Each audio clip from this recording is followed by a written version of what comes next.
ஒரு குழிக்குள்ள விழுந்துட்டீங்க, இது யாரோ வெட்டப்பட்ட குழி, நான் விழுந்துட்ட, உதவி செய்ய யாரும் இல்லைன்னு கதறி கொண்டு இருக்கிறீங்கல்ல. இந்த வெட்டப்பட்ட குழி யாரோ வெட்டல, உங்களுக்காகத்தான் இந்த குழி வெட்டப்பட்டது. சரி, இப்ப இந்த குழியில இருந்து கடவுள் காப்பாத்துவாரா மாட்டாரா? கண்டிப்பா, நிச்சயமா காப்பாத்துவாரு. யார நீங்க அதிகமா நம்புறீங்களோ அன்னைக்கே அந்த குழி வெட்டப்பட்டது. அப்போ மற்றவர்களை நம்பணுமா வேண்டாமா? இந்த கன்ஃபியூஷன் உங்களுக்கு இருக்குது. இப்போ இந்த பதிவை பார்க்கும்போது நம்பலாமா வேண்டாமன்றதுக்கும் பதில் கிடைக்கும். வெட்டப்பட்ட குழியில விழுந்த நீங்க எப்படி மீண்டு வர முடியும் அப்படின்ற ஒரு பதில் கிடைக்கும். ஆபத்து காலத்தில இருந்து நீங்க வெளியில வந்துட்டீங்கன்னா மீண்டும் ஆபத்தில் சிக்க மாட்டீங்கன்ற நம்பிக்கை பிறக்கும். உங்க வாழ்க்கை வளர்ச்சி மலர்ச்சி அடையும். இது சத்தியம். கண் எதிரே தோன்றிய காட்சிகள் சில, கண்களுக்கு தெரியாமல் தோன்றிய காட்சிகள் பல. கண்ணுக்கு தெரிஞ்சதை கவலைப்படக்கூடாது, கண்ணுக்கு தெரியாம என்ன நடக்குதுன்றதை தெரிஞ்சுக்கணும்ல, தெரிஞ்சுக்க முயற்சி செய்யணும்ல. செஞ்சாதானே உங்க வாழ்க்கையில இன்னும் பேரானந்த நிலைக்கு நீங்க போக முடியும். ஸோ துன்பம் வேண்டாங்க, விட்டுடுங்க. துன்பம் கடவுள் கொடுத்தது கிடையாது, நீங்களே ஏற்படுத்திக்கிட்ட ஒரு செயற்கை தான் இந்த துன்பம். இந்த துன்பத்தில இருந்து மீள்வதற்கு அருமையான அற்புதமான யோசனை இந்த பதிவுல இருக்குது. கேட்டு பாருங்க, மலர்ச்சி அடைவீர்கள்.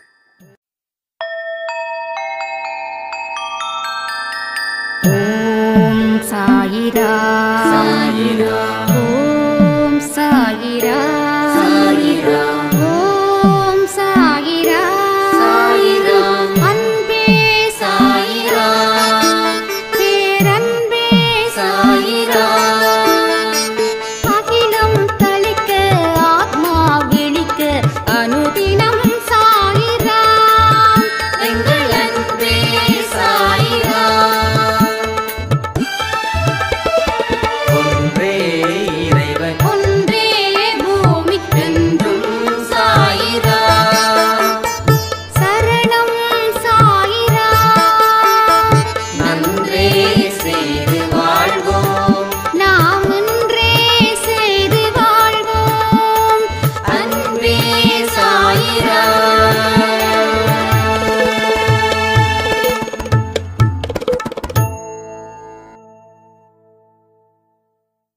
சாயிரா. என் உயிரில் உயிரானவர்களே, இருப்பது எதுன்னு யோசிக்கலாம். இழந்ததை பத்தி யோசிக்காம ஒரு நல்ல வாழ்க்கைய நாம வாழ்ந்து சாதிக்கலாம். ஒவ்வொரு மனுஷனுக்கும் கடவுள் ஏன் குறைகளை வச்சிருக்கார் தெரியுமா? ஒரு குறை இருக்குதுன்னா அதை நீ நிறையாக்கு. அதற்காக உன்னோட ஆற்றலை பயன்படுத்து, உன் திறமைய பயன்படுத்து, முயற்சிகள் செய், எதை பத்தியும் யோசிக்காத. உன் வாழ்க்கையில் நடக்க இருப்பதை நினைச்சு சந்தோஷமா சவால்களை எதிர்கொள்ளு. உன்னோட அம்மாவா அப்பாவா குருவா நண்பனா இருந்து நான் உன்னை காப்பாத்துறேன். இதுதான் சாயப்பாவுடைய மிக பெரிய ஒரு ஸ்டேட்மெண்ட். சோ கடவுள் எதற்காக உங்களுக்கு இந்த கஷ்டத்தை கொடுக்கணும் அப்படின்னு நினைச்சீங்கன்னா அத நாம பாசிட்டிவாவும் திங்க் பண்ணலாம், இல்ல நெகட்டிவாவும் திங்க் பண்ணலாம்.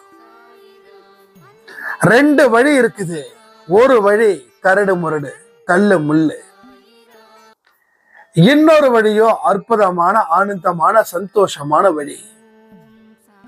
ஆனா கண்களுக்கு தெரிவது என்னவோ, எது வழி நல்லா இருக்கோ, எது ரொம்ப சாஃப்டா இருக்கோ, எது அருமையா இருக்கோ, எது பிரம்மாண்டமா இருக்குதோ அந்த வழியை நோக்கி பயணத்தை மேற்கொள்வது மனிதனுடைய இயல்பு.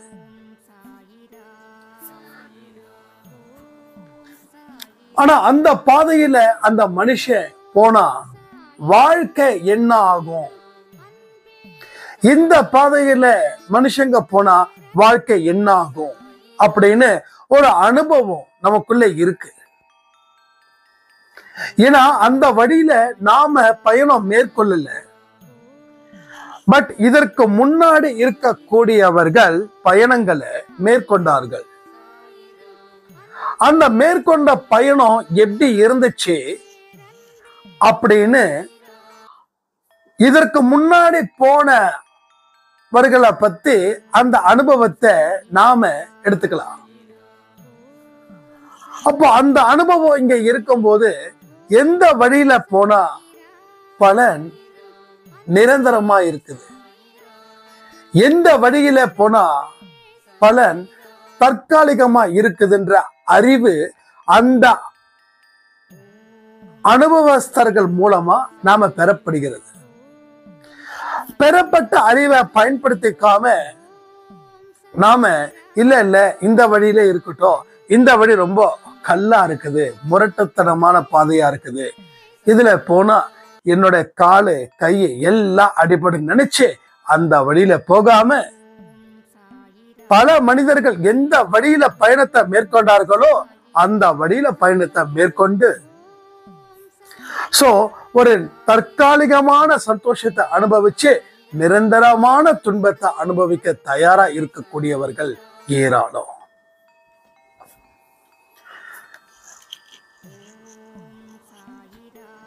அப்ப கடவுள் காட்டக்கூடிய வழி கல்லும் முள்ளும் அப்படின்ற மாதிரி ஒரு பாட்டு இருக்கு. அந்த மாதிரியான வழி. அந்த வழி ஆரம்பத்துல பெரிய அளவுல துன்பத்தை கொடுக்கும். ஆனா அந்த துன்பம் போக போக இன்பமா மாறும். ஆனா இது மற்ற மனிதர்கள் போற வழி சொல்றேன். ஆரம்பத்துல இன்பத்தை அள்ளி அள்ளி கொடுக்கும், போக போக துன்பமா மாறும். ஆனா திருப்பி வர முடியாது.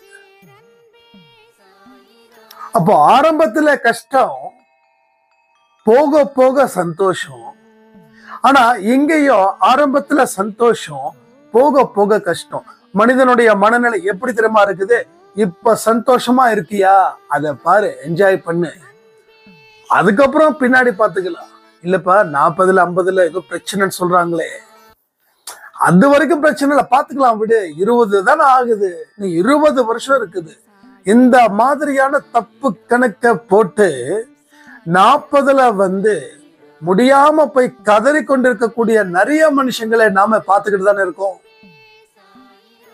கண்ணை மூடி கண்ணை திறந்தா 20, அவ்வளவுதான். இப்பதான் ஸ்கூலு காலேஜ் முடிச்ச மாதிரி.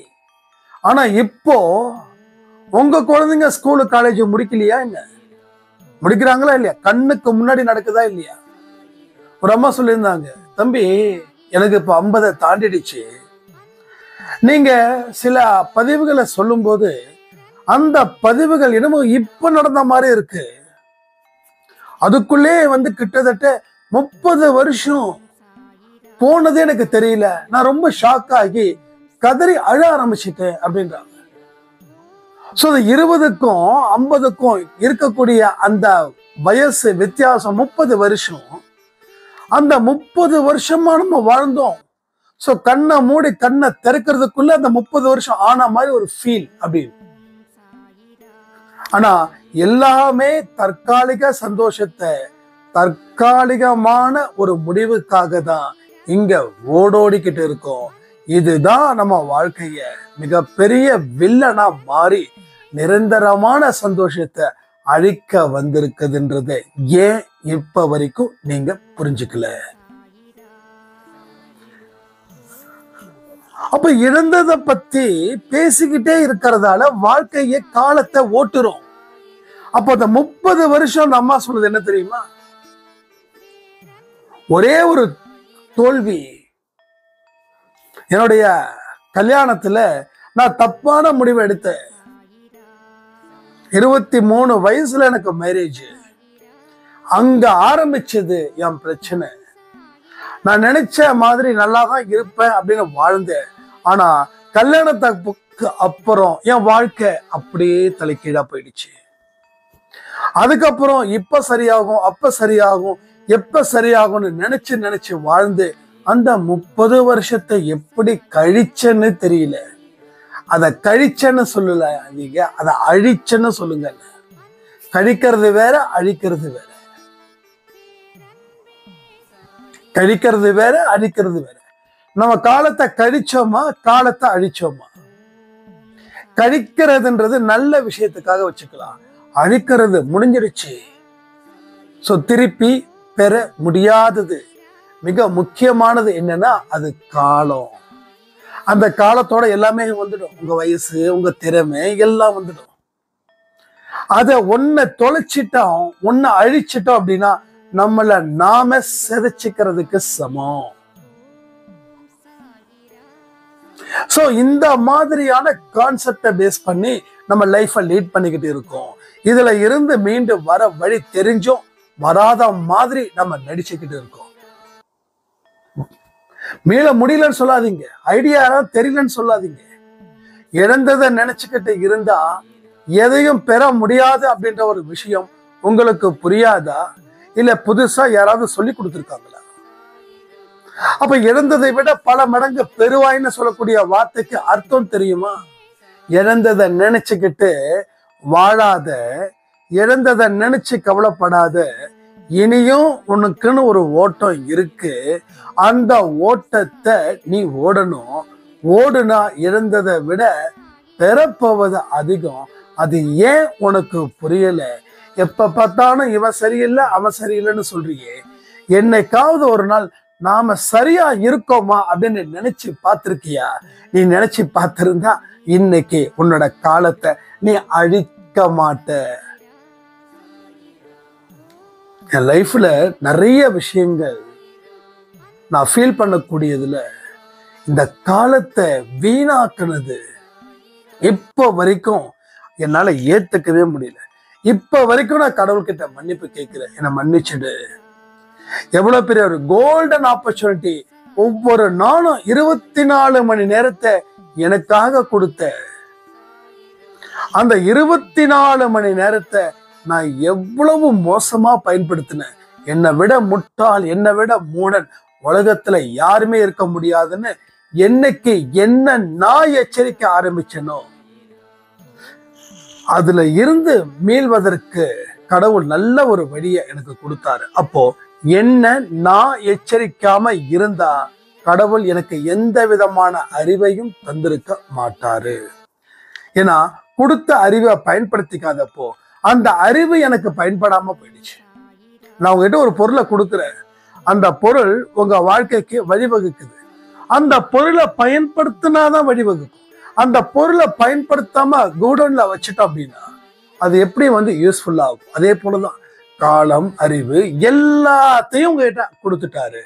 ஆனா பயன்படுத்திக்க தெரியாம, பயன்படுத்தாம இருக்கிறதால எதுவும் உங்க வாழ்க்கைக்கு பயன்படாமலே போயிடுச்சு. ஒரு புதுசா ஒரு கார் வாங்குறீங்கன்னா அந்த காரு ஓடுதோ ஓடுறியோ அந்த காருக்கு மெயின்டைன் பண்ணியே ஆகணும். 6 மாசம் அந்த காரை எடுக்கலைன்னா காருக்குன்னு நீங்க செலவு பண்ணக்கூடிய நிலைமை வந்துடும். இப்போ 1 வருஷம் எடுக்கலைன்னா காருக்கு என்னதான் செலவு பண்ணாலும் ஏதாவது ஒரு பிரச்சனை வந்துகிட்டே இருக்கும். இன்னும் 2 வருஷம் ஆச்சுன்னா காரை கரகாட்டக்காரன் படத்துல வர மாதிரி பழைய பேரிச்சம்பழம் விற்கிறதுன்னு சொல்லி பழைய காருக்கிட்ட நிப்பு வியாபாரம் பண்ணுவாங்க இல்லையா, அந்த மாதிரி ஒரு நிலைமை வந்துடும். சோ எடைக்கு தான் போட முடியும் காரை. அதே போலதான் வாழ்க்கையில பயன்படுத்தாமல் எத்தனையோ உங்ககிட்ட இருக்குது. அதை பயன்படுத்தாம இருக்கிற வரைக்கும் அது துருப்பிடிச்சு போயிடும். அதனால எந்த விதமான பலனும் இல்லை. உங்களுக்கு கடவுள் கையை கொடுத்திருக்காரு, காலை கொடுத்திருக்காரு, கண்ணை கொடுத்திருக்காரு. அதை வச்சு நீங்க நிறைய பயன்படுத்துறீங்க, அதனால பிரச்சனை இல்லாம இருக்குது. ஆனா கொடுத்த அறிவை நாம பயன்படுத்துறோமா? அப்ப அறிவு பூர்வமா வாழ்க்கைய வாழ்ந்துகிட்டு இருக்கோமா? வாழ்க்கைய நடத்துறோமா? அதை எப்படிங்க கண்டுபிடிக்கிறது அப்படின்னு சில பேர் கேள்விகள் கேட்கலாம். அறிவுபூர்வமான ஒரு வாழ்க்கைய நீங்க வாழ்ந்தா தோல்வி அப்படின்றது இல்லாம இருக்கும்.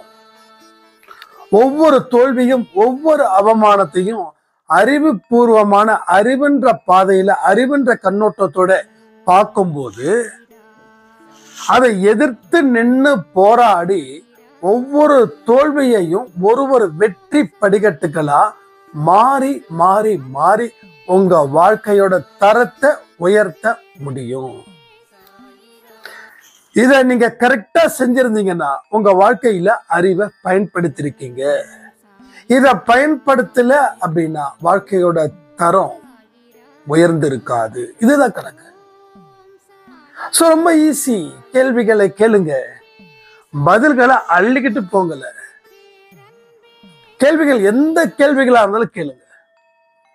உங்ககிட்ட கேளுங்க, பதில் வரலன்னா அன்பே சாயில கேளுங்க, பதில் ஆட்டோமேட்டிக்கா வந்து சேரும். ஆட்டோமேட்டிக்கா வந்து சேரும்.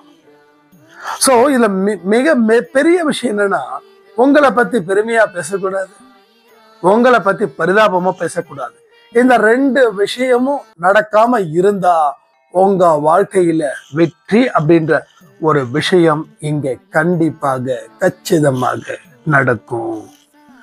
பட் அது இல்லைன்னா தோல்விகளே நிரந்தரமா உங்களுக்கு வந்து சேரும். சோ நிறைய விஷயங்கள் நம்ம வாழ்க்கையில நடந்தும் நம்மால பலகீனமான மனுஷங்களா ஏன் இருக்கும் தெரியுமா?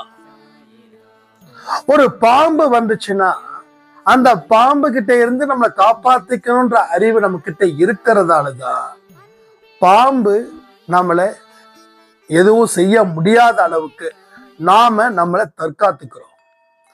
அதே போல காலம், நேரம், ஆற்றல், திறமை இதை எல்லாமே நம்மளை அழிச்சுக்கிட்டு இருக்குதுன்ற அறிவு நமக்குள் வரல. அதனால அந்த காலமும் நேரமும் நம்மை மிகவும் பலவந்தமாக அழித்து கொண்டு இருக்கிறது. அதை பயன்படுத்தலைன்னா நம்மளை அழிக்கும். அப்போ அந்த காலத்தையும் நேரத்தையும் ஏன் நம்ம பயன்படுத்தல? எதுக்காக நம்ம பயன்படுத்தல? பயன்படுத்துவதற்கான காரணங்கள், பயன்படுத்தாமல் இருப்பதற்கான காரணங்கள் என்னன்னு தீவிரமா நீங்க உங்க மனசுக்குள்ள கேட்டு பார்த்தா அது 1000 ரகசியங்களை சொல்லும். 1000 கம்மி நினைக்கிறேன், லட்சம் ரகசியங்களை சொல்லும்.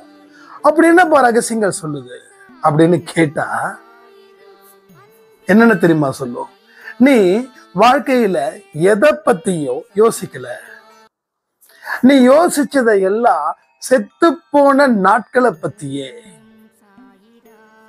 நீ யோசிச்சதெல்லாம் எவனோ ஒருத்தன் உன்னை கேவலமா ஒரே நாள் ஒரே வார்த்தை சொல்லி திட்டனா அத நீ வருஷத்துல 365 நாளையும் அதிகப்படியா அந்த வார்த்தைகளை மட்டுமே நினைச்சு நீ வாழ்ந்த.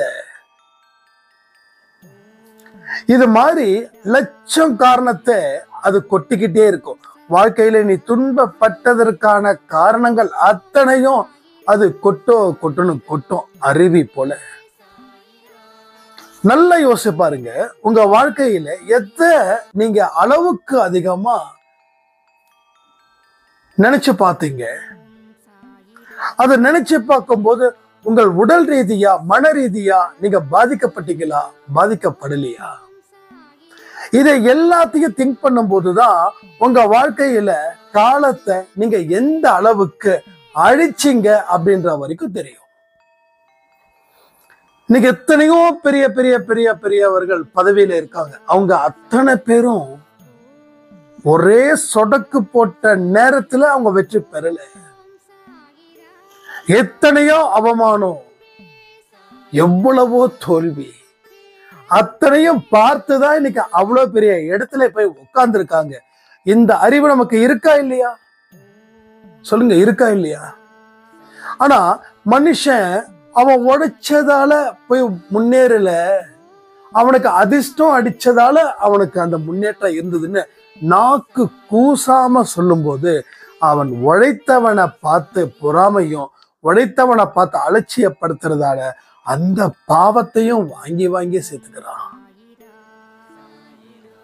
சோ பாருங்க, லைஃப்ல எவ்வளவு பெரிய ஒரு கிரிட்டிக்கல் சிச்சுவேஷனை ஒரு மனுஷன் ஏற்படுத்தி அதுல இருந்து விடுபட முடியாத அளவுக்கு அவன் தவிச்சுக்கிட்டு இருக்கான். தவிக்கிறானா இல்லையா? எவ்வளவு பெரிய தவிப்பு தெரியுமா?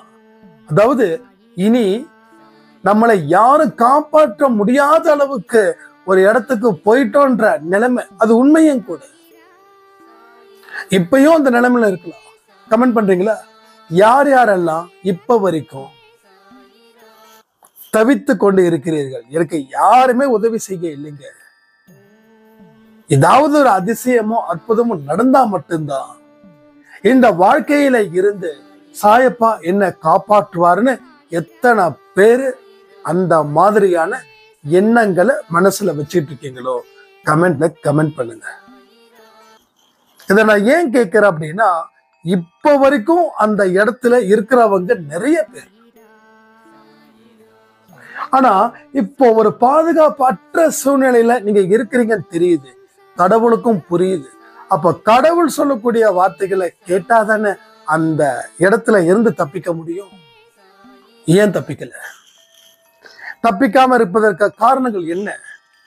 வழி தெரியலையா? இல்ல வழி புரியலையா? தெரியலன்றது வேற, புரியலன்றது வேற. தெரியலன்னா அங்க வழியே இல்லைன்னு நினைக்கிறீங்க. புரியலன்னா வழி இருந்தும் புரியலன்னு அர்த்தம். அப்போ வழி தெரியலன்னு சொல்ல முடியாது, புரியலன்னு வேணா சொல்லலாம். அப்போ நீங்க ஏதோ ஒரு விஷயத்த சாதிக்கணும்னு நினைக்கிறீங்க, ஆனா சாதிக்க முடியாம உங்க பாழா போன மனது உங்களை திரும்ப திரும்ப பாழ்படுத்திக்கிட்டே இருக்குது. அப்ப இதுக்கு ஒரே தீர்வுகள் என்ன? கடவுள்கிட்ட சென்று முறையிடுவதா? கடவுள்கிட்ட போய் முறையிட்டீங்கன்னா கடவுள் கடும் கோபத்துல இருக்காரு. வேலாயுதம் சூலாயுதத்தால் தாக்கப்படுவீர்கள். ஏன் தெரியுமா? எதுக்கு? என்ன நான் உனக்கு கொடுக்கல, திருப்பி என்கிட்ட வந்து நீ கம்ப்ளைண்ட் வைக்கிறேன்னு. அப்ப எல்லாமே கொடுத்திருக்க, நீ வந்து சிறப்பா வாழாம போனதுக்கு நான் காரணம் இல்லை. நீ காரணத்தை சொல்லி நீ தப்பிச்ச. அப்ப தப்பிக்கிறதுக்காக தான் நீ காரணத்தை சொன்ன. ஒரு கேள்விக்கு அப்படியே ரிவர்ஸா திரும்பி போடுங்களேன், நிறைய விஷயம் புரியும். காரணத்தை சொல்லி தப்பிச்சேன்னா தப்பிக்கிறதுக்காக காரணத்தை சொன்ன. அப்பயும் கடவுள் கையை கட்டிட்டு தான் இருந்தாரு. உனக்கு இன்னும் எக்ஸ்ட்ரீமான ஒரு இது வரல, துன்பம் வரல. அதனால நீ கொஞ்சம் கம்ஃபர்டபுள் ஜோன்ல இருக்க. இந்த கம்ஃபர்டபுள் ஜோன் எப்ப அன்கம்ஃபர்டபுளா மாறுதோ அன்னைக்கு நீ கேட்ப, நான் பதில் சொல்லாம இருப்பேன். அப்போ என்னுடைய செவிகள் கேட்காது. நீ யார் அப்படின்னு 1000 முறை உன்னை விளக்குனாலும் எனக்கு புரிய வைக்கவே முடியாது. அந்த நிலை உனக்கு வரக்கூடாது. அதற்குத்தான் இந்த பதிவு.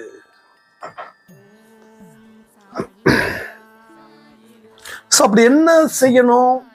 இந்த இடத்துல இருந்து என்ன பாதுகாத்துக்க அப்படின்னா ஒரே ஒரு விஷயம்தான், உங்களால முடியும் அப்படின்னு நம்பணும். உங்களால முடியும் அப்படின்னு நம்பணும். உங்களுக்கு தான் உலகத்திலே பெரிய பிரச்சனைகள் இருக்குதுன்றத நம்பிக்கிட்டு இருந்தீங்க இல்லையா? அந்த நம்பிக்கைய உடைக்கணும். சோ உங்களை விட பிரச்சனைகளை சிக்கிக்கிட்டு நிறைய பேரு இருந்தாங்க, அவங்க வாழ்ந்துகிட்டு இருக்காங்கன்றதையும் நீங்க உண்மைன்னு நம்பணும்.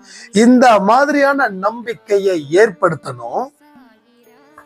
அந்த நம்பிக்கையை ஏற்படுத்தி அதற்கு தகுந்த மாதிரி வாழ்க்கை முறையை அமைக்கணும். அந்த வாழ்க்கை முறை அமைக்கும் போது பின்னாடி திரும்பி பார்க்க கூடாது, முன்னாடி மட்டும்தான் பார்க்கணும். அப்போ அந்த சைடுல போகும்போது பல தடை வரும். அந்த தடையை தாண்டணும். இதை எல்லாமே செய்யணும். மனசுல உறுதி வேணும். மனதில் உறுதி வேண்டும். வார்த்தையில் தெளிவு வேண்டும். பாரதியார் பட்டா வந்துச்சுன்னு நினைக்கிறேன் சட்டுன்னு. மனதில் உறுதி வேண்டும், வார்த்தையில் தெளிவும் வேண்டும். அந்த பாட்டை கேட்டு பாருங்க, ரொம்ப ஹாப்பியா இருக்கும். சும்மா அந்த குப்பை பாட்டெல்லாம் கேட்க கூடாது. நல்ல பாடல்களை கேளுங்க, ஒரு தத்துவ பாடலை கேளுங்க. அதை கேட்கும் போது மனசுல ஒரு விதமான நம்பிக்கை வரும். அந்த மனசு அது குளிர்விக்கும். மனசு காஞ்சு போய் கிடக்குது இல்ல, மனசு காஞ்சு போய் கிடக்குது. ஒரு ஆடு மாடு கூட அந்த இடத்துக்கு வரமாட்டேங்குது. ஏன்னா அவ்வளவு பாலைவனமா கிடக்குது. அந்த பாலைவனத்துலதான் உட்காந்துக்கிட்டு இருக்கோம். சோ கடவுள் சொல்றாரு, டே அறிவு கட்டவனே, ஏன்டா இந்த இடத்துல உட்காந்து கிடக்குற? இந்த இடத்துல உட்கார்ந்து இருந்தா அதுவே உன்னை சுட்டு உன்னை இரையாக்கிடும். வெளியில எழுந்து போன்றாரு. ஆனா பிடிவாதமா அங்கே உட்கார்ந்துட்டு இருக்கோம். இல்ல எழுந்து போக வழி இல்லைன்னு. டே பைத்தியக்காரா, வழி இங்க 1000 வழிகள் இருக்குடா, 1000 வழிகள் இருக்கு. நீ என்னடா இதுதான் உனக்கு சொந்தன்னு உட்காந்துட்ட அப்படின்னு அவரு எத்தனையோ இடத்துல எழுப்பி விட முயற்சி பண்ணிக்கிட்டே இருக்காரு. ஏதோ அனுப்புறாரு. ஆனா எல்லாத்துக்கும் நம்ம சவால் கொடுக்குறோம். எல்லாத்துக்கும் என்ன பண்றோம்? காரணத்தை சொல்லி சொல்லி உட்கார்றோம். அப்போ இந்த காரணத்தை சொல்லாம நம்ம வாழ்க்கைய வாழ்ந்திருந்தா என்ன மாதிரியான வாழ்க்கைய வாழ்ந்திருக்கலாம் தெரியுமா? எவ்வளவு எக்ஸலண்டான ஒரு லைஃப லீட் பண்ணிருக்கலாம் தெரியுமா? நீங்க சொல்றீங்க லீட் பண்ண விரும்பல. ஏன் தெரியுமா? இது ரொம்ப சந்தோஷமா போயிடுச்சு. ஆமா, இங்க என்ன பண்றது? என்னால எதுவுமே பண்ண முடியலையே. எங்க பாலைவனத்துல உட்காந்துக்கிட்டு இங்க என்ன பண்றது? செடி வைக்க முடியுதா? நாத்து நட முடியுதா? மரம் வைக்க முடியுதா? எதுவுமே பண்ண முடியலையே அப்படின்னு. ஏண்டா எதுவுமே பண்ண முடியலன்னு உனக்கு தெரியுது இல்ல? இதெல்லாம் எனக்குள்ள கேட்ட கேள்விகள். ஏண்டா பைத்தியக்காரா, எதுவுமே பண்ண முடியலன்னு தெரியுது. இங்கே உட்கார்ந்து இருந்தா எதையுமே நீ சாதிக்க முடியாதுன்னு தோணுது. ஒரு நார்மல் வாழ்க்கைய வாழ்வதற்கு கூட இந்த இடம் ஏற்ற இடம் இல்லைன்னு உனக்கு தெரியுது. உனக்கு கொடுத்த அறிவால அதை நீ உணர்ற. அப்ப ஏன்டா இங்க இருந்து எந்திரிக்க மாட்டேங்கிற அப்படின்னு அவர் சொல்றாரு. அப்போ இந்த இடத்தை விட்டு வேற இடத்துக்கு வந்தா ஜெயிச்சிடலாம். உடனே நாம இடம் வீடு சரியில்லை, வாஸ்து சரியில்லை அப்படின்னு சொல்லி பக்கத்து தெருல வீட்டுக்கு நம்ம போயிருப்போம். சோ வாஸ்து இடமோ அது இல்லை. மனதில் ஏற்பட்ட வலியா இருக்கலாம், மனதில் ஏற்பட்ட அவமானமா இருக்கலாம், மனதில் ஏற்பட்ட ஒரு விதமான சோம்பேறித்தனமா இருக்கலாம், இல்ல மனதில் ஏற்பட்ட சுகமான வாழ்க்கையா இருக்கலாம். எதுல நீங்க மாட்டி சிக்கிக்கிட்டு இருக்கீங்கன்றது நீங்களே புரிஞ்சுக்கோங்க. அப்ப நம்ம சோம்பேறித்தனத்தால எதுவுமே செய்யலையா, இல்ல வலியால எதுவுமே செய்யலையா, இல்ல அவமானத்தால எதுவுமே செய்யலையா, இல்ல சுகமா இருக்கணுன்றதுக்காக எதுவுமே செய்யலையா? எந்த லிஸ்ட்ல நீங்க வரீங்கன்றதையும் கமெண்ட்ல கமெண்ட் பண்ணுங்க. ஆக மொத்தம் 4 விஷயத்துல நீங்க அடிபட்டு இருந்தாலும், 4 விஷயத்துல நீங்க அடிபட்டு இருந்தாலும் உங்க வாழ்க்கை என்னமோ கெட்டு போனதாகவே மாறிடும். இப்ப கெட்டு போன வாழ்க்கையை திரும்பி கொடுப்பதற்குத்தான் இந்த பதிவு. ரைட்டா? கெட்டு போனதற்கு உண்டான வாழ்க்கைய திருப்பி நல் வாழ்க்கைய ஆரம்பின்னு சொல்றாரு இந்த பதிவின் மூலமா. திரும்ப திரும்ப திரும்ப திரும்ப மனதில் எனக்கு அந்த பிரச்சனை, இந்த பிரச்சனை, இத சொல்லி சொல்லி காலத்தை கடத்தினது போதும், கடவுளை ஏமாத்தினது போதும், உங்களை நீங்க ஏமாத்துறது போதும். இனிமேலாவது ஒரு முடிவுக்கு வரணும்னு சொல்லி சாய்ப்பாட விருப்பமா இருக்குது. சோ கடந்ததுதான்,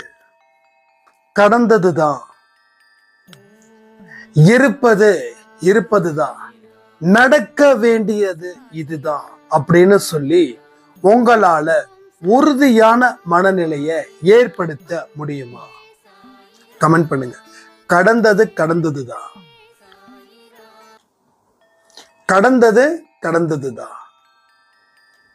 இதுதான் மிக மிக முக்கியமான ஒரு விஷயம். கடந்துடுச்சே, முடிஞ்சிடுச்சே, திரும்ப திரும்ப திரும்ப கடந்துடுச்சே, என்னடா பண்றது, ஏதுடா பண்றதுன்னு நாம ஏன் முட்டாளாக்கிக்கிட்டே இருக்கோம்? யார முட்டாளாக்க முயற்சி நடக்குது? 10 பேர்கிட்ட காரணத்தை சொல்லி அனுதாப அலைய வாங்கி என்ன சாதிக்க போறீங்க? இதுதான் உங்க அச்சீவ்மெண்டா? யாராவது உங்ககிட்ட அச்சச்சோன்னு சொல்லணுமா? அச்சச்சோன்னு சொல்லணும். அதை நீங்க ரொம்ப ஆவலா எதிர்பார்க்கறீங்களா? ஏமாந்தத கடவுளுக்கு செஞ்ச தியாகம்னு நினைக்கிறீங்களா? ஏமாந்தது எவ்வளவு பெரிய பாவம் தெரியுமா? ஏமாத்தனவனை விட ஏமாந்தவனுக்கு தான் தண்டனை கொடுக்கணும்னு நான் சொல்லுவேன். நம்ம எதுக்கு ஏமாந்தோம் அப்படின்னா, அங்க ஒரு சுயநலம் இருந்துச்சு. எதனால ஏமாந்தோம்? பொதுநலத்துக்காக ஏமாறல. உங்களுக்கு ஒரு மனுஷன் இம்பார்ட்டன்ட் அப்படின்னா, அந்த மனுஷன் உங்களுக்கு எல்லாமே செய்வான்னு நினைச்சு நீங்க வாழ்ந்தீங்க, அவன் ஏமாத்தலாம். சோ என்னைக்கு நாம நம்மளை நம்பி வாழாம பிறரை நம்பி வாடுறோமோ, அன்னைக்கே உங்களுக்கு குழி தோண்டப்பட்டாச்சு. ஒண்ணு, சில குழியில விழுந்தா எந்திரிச்சிடலாம். இன்னும் சில குழிகள்ல விழுந்தா எழுந்திருக்கவே முடியாது. இன்னைக்கு எத்தனையோ பேர் எழுந்திருக்க முடியாத நிலைமையில இருக்கிறாங்கன்னா, அதுக்கு காரணம் என்ன தெரியுமா? விழுந்த குழி அப்படிப்பட்டது. ஏன்னா அவங்க நம்பிக்கை கடவுள் மேலேயோ அவங்க மேலேயோ இல்லை, பிறர் மீது வைத்திருந்த குருட்டுத்தனமான நம்பிக்கை. அதனாலதான் இந்த பாழும் குழியில விழுந்து தத்தளித்து கொண்டு இருக்கிறார்கள். இப்பொழுது கடவுள் ஒரு வாய்ப்பை கொடுக்கிறாரு. நீ பிடிச்சு எழுந்திருச்சிடு.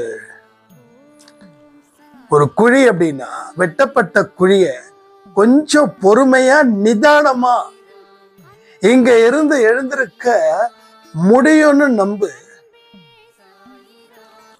அதுக்கப்புறமா இங்க இருந்து தப்பிக்க முடியும்ன்ற பார்வையில அந்த குழிய சுத்தி பாரு. பார்க்கும்போது அதுல ஒரு சில வழிகள் கடவுள் ஒளிச்சு வச்சிருப்பாரு. எல்லாத்தையும் அப்படியே காட்ட மாட்டார், ஒளிச்சுதான் வச்சிருப்பாரு. அதை நீ கண்டுபிடிக்கணும். கடவுள் அந்த இடத்துல ஒரு பிரச்சனை இருக்குதுன்னா அங்க சொல்யூஷனை ஒளிச்சு வச்சிருக்காரு.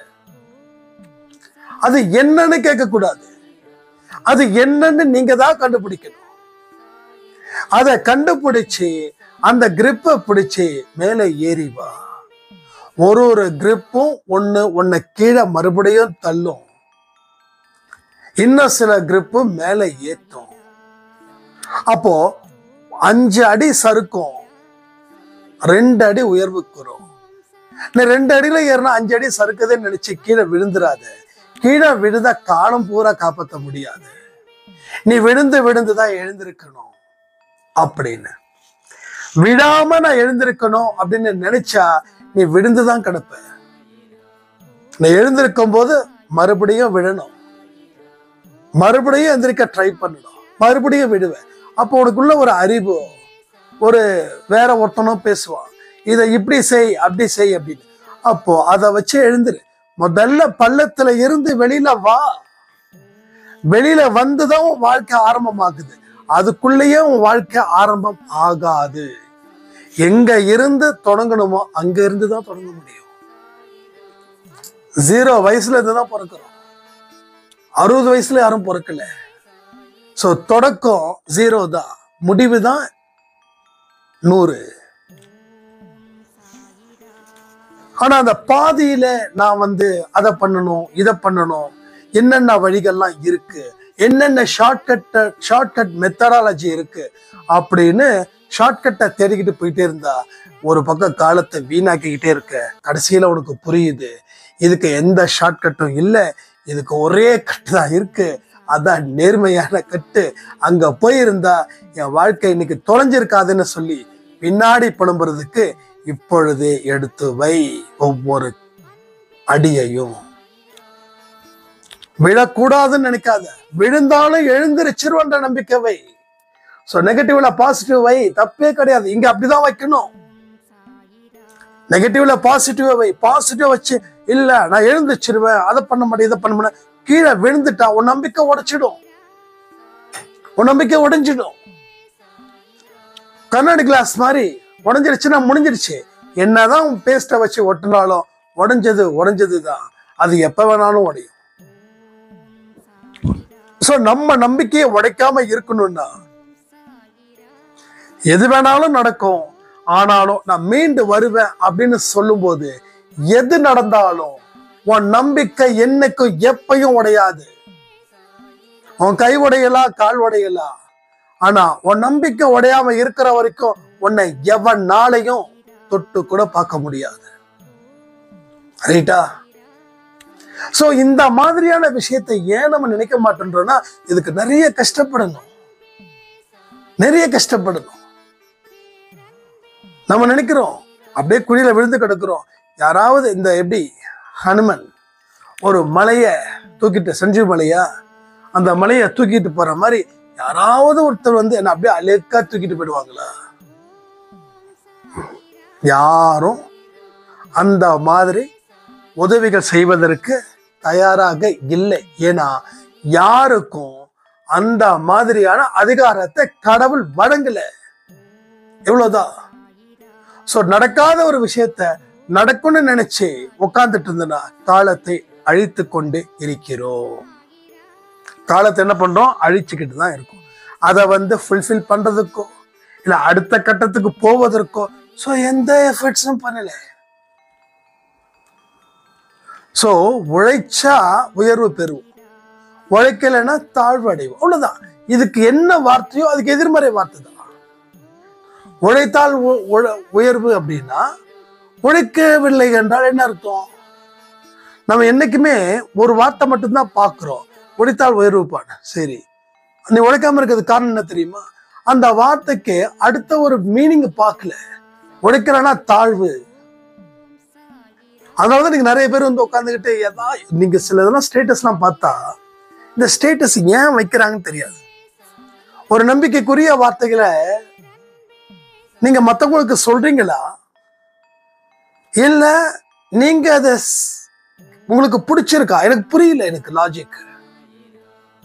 ஒரு விஷயத்த சொல்றோம் அப்படின்னா நீங்க ஸ்டேட்டஸ் வைக்கிறீங்க. உழைத்தால் உயர்வு. ஸ்டேட்டஸ் வைக்கிறவன் உழைக்கிறதுக்கும் அவனுக்கு சம்மந்தமே இல்லாம இருக்கும். அப்ப இவன் ஏன் ஸ்டேட்டஸ் வைக்கிறான்னு அவனுக்கும் தெரியாது. இது இந்த லாஜிக் அதாவது கொஞ்சமாவது சிங்க் ஆகணும்ல. ஒரு உழைக்காதவன் உழைத்தால் உயர்வுன்னு சொல்லி வச்சா நீங்க யோசிச்சு பாருங்க, இவன் ஏன் வைக்கிறான், எதுக்கு வைக்கிறான்? இல்ல அவனுக்கே அவன் சொல்லிக்கிறானா இல்ல அவன் மத்தவனுக்கு சொல்லிக்கிறானா? அப்ப அவன் மத்தவனுக்கு சொல்லலாம், அப்ப ஏன் அவன் உழைக்கல? இந்த மாதிரி 1000 கேள்விகள் கேட்டு கேட்டு தலைவலி எடுத்துதான் மிச்சம். ஒரு விஷயத்த சொன்னா அதுக்கு தகுதியானவனான்னு பார்க்கணும். இப்ப நான் உழைத்தால் உயர்வுன்னா நான் உழைக்கிறவனா இருந்தாதான் அந்த வார்த்தைய நான் வந்து வெளியில சொல்ல முடியும். நான் இவ்வளவு தூரம் பேசுறேன்னா இதுல அட்லீஸ்ட் ஒரு 10%. நான் திரும்ப சொல்றேன், 10% அது எனக்கு கிடைச்சாவே போதும்னு நினைக்கிறேன். நான் 100%தோட தான் இருக்கிறேன்னா அது ஆணவத்திலையும் அகம்பாவத்திலையும் நான் பேசுறேன்னு அர்த்தம். அப்ப 10% தான் நான் செய்கிறேன், அவ்வளவுதான் செய்ய முடியுது. இன்னைக்கு சாதிக்கிறவங்க எல்லாம் எத்தனையோ பர்சன்டேஜ் சொன்னாங்க, ஒரு 15% தான் அவங்க மூளையை பயன்படுத்துறாங்கன்னு. சாதிக்கிறவங்க எத்தனை பர்சன்டேஜ்? ஜஸ்ட் 15%. வெறும் 15% தான் மூளையை பயன்படுத்தி ஒரு மனுஷன் சாதிக்கிறான். அதை வச்சு நான் கால்குலேட் பண்றேன். அப்ப நாம யாரு? என்ன சாதிக்கல? என்ன கர்மா வழி விடலையாடா? கர்மாலாம் வழி விட்டுடுச்சு, நாம வழி விடல. நம்ம சோம்பேறித்தனம் நமக்கு வழி விடல. அப்படியே இப்படியே இருக்கிறது நல்லா இருக்குதுன்னு நினைக்கிறோம். மாப்பிள்ளை மாதிரி அப்படியே இருக்கணும், அப்படியே ஹாப்பியா இருக்கணும், அப்படியே இருந்து காலத்தை தள்ளணும்னு நினைக்க கூடியவர்கள் ஜாஸ்தி. அவங்க கடைசி காலத்துல வந்து மாட்டிக்கிட்டு முடிக்கிறாங்க. என்னடா செய்யறது, எங்கடா இதை வழி கிடைக்குமா தப்பிக்க? வழிகள் அத்தனையும் அடைக்கப்பட்டு விடும். அப்ப அடைக்கப்படுற அளவுல நீங்க வாழக்கூடாது. அதற்கு உண்டான வழிகளை இப்பொழுதே தேர்ந்தெடுக்கணும்னு சொல்லி இந்த பதிவை நான் முடிக்கிறேன். ஜெய் சாய்ராம்.